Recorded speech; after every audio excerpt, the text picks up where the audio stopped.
రాష్ట్ర ఉప ముఖ్యమంత్రి శ్రీ పవన్ కళ్యాణ్ గారితో తిరుమల తిరుపతి దేవస్థానం కార్యనిర్వాహక అధికారి శ్రీ జె శ్యామలారావు ఆదివారం మధ్యాహ్నం సమావేశమయ్యారు. తిరుమల శ్రీవారి ప్రసాదాలు అందించారు. పవిత్ర ప్రసాదం లడ్డూ తయారీలో వినియోగించిన నెయ్యి కల్తీతో కూడినదని, అందులో జంతు అవశేషాలు ఉన్నాయనే అంశంపై ఈఓ పలు వివరాలను ఉప ముఖ్యమంత్రి గారికి తెలిపారు. గత పాలక మండలి హయాంలో నెయ్యి సరఫరాదారుని ఎంపిక చేసిన ప్రక్రియను, ల్యాబ్ పరీక్షల్లో వెల్లడైన ఫలితాలను తెలిపారు. ప్రసాదం లడ్డూ శ్రీవారి ప్రసాదాల తయారీలో నిబంధనలను, శాస్త్రోక్తమైన నియమాలను పకడ్బందీగా అమలు చేస్తున్నామని ఈఓ తెలిపారు.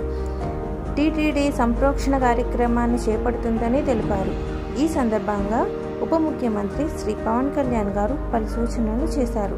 ధార్మిక అంశాలలో రాజీ వద్దని స్పష్టం చేశారు. భక్తుల మనోభావాలకు విఘాతం కలగకుండా చూడాలని సూచించారు.